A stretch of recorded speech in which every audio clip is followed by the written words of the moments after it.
kalabasa. Yan, may bulaklak na si kalabasa. May bulaklak na si kalabasa. At kangkong. Yan. So may libre na kaming kangkong.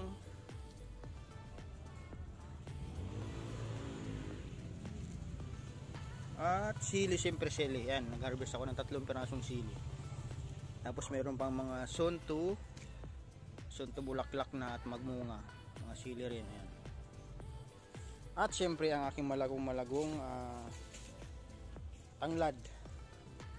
Tanglad sa Bicol, lemongrass sa English. At tanglad din yata to sa Tagalog. Yan.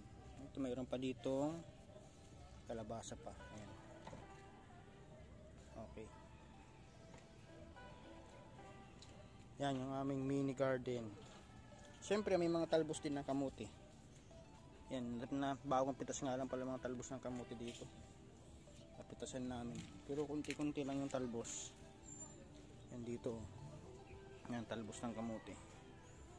Ito mayroon pang sili. At mayroon tayong bonsai pala dito. Ang lago na ng bonsai. Ayan o. Ayun ba? Ibang tawag nito? Bonsai ba yan? At syempre may kalamansi pala.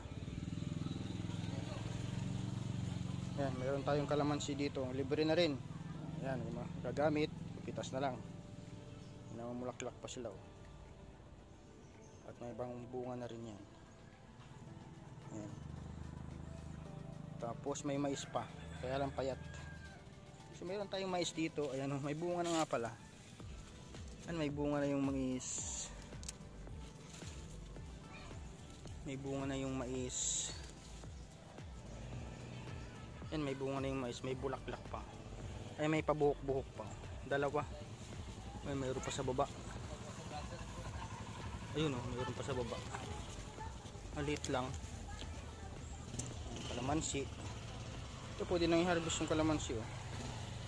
Kunin ko na nga yung kalamansi kasi nahihinog na. Ayan.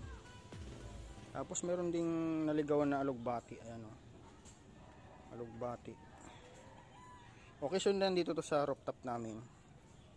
Rooftop ng aming bahay. Ito pinatay ko yung ilan sa alugbati kasi payat. Masyadong payat.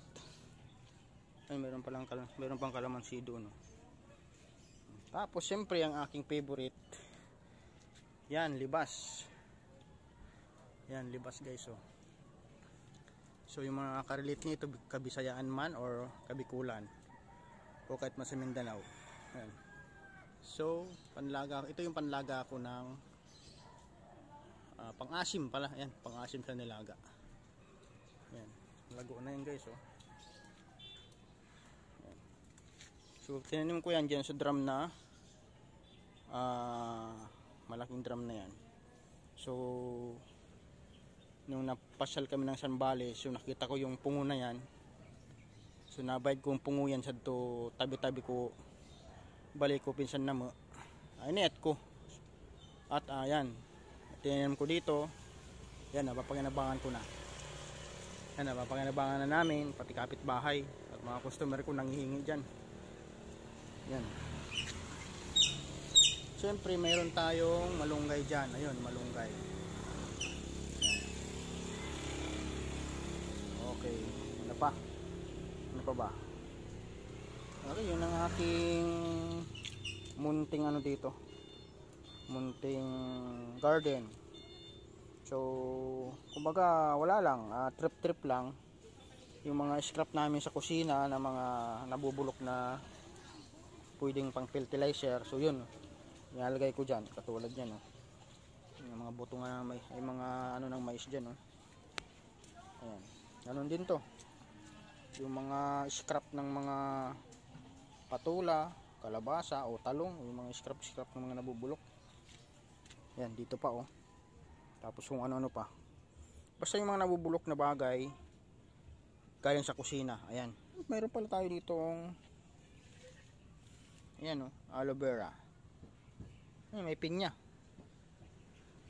Ampalaya, kaso nga lang si ampalaya mukhang hindi siya satisfied sa lupa, kaya payatot at maliit lang siya. Oh, pahinog na nga yung dahon. Oh, mukhang susuko na.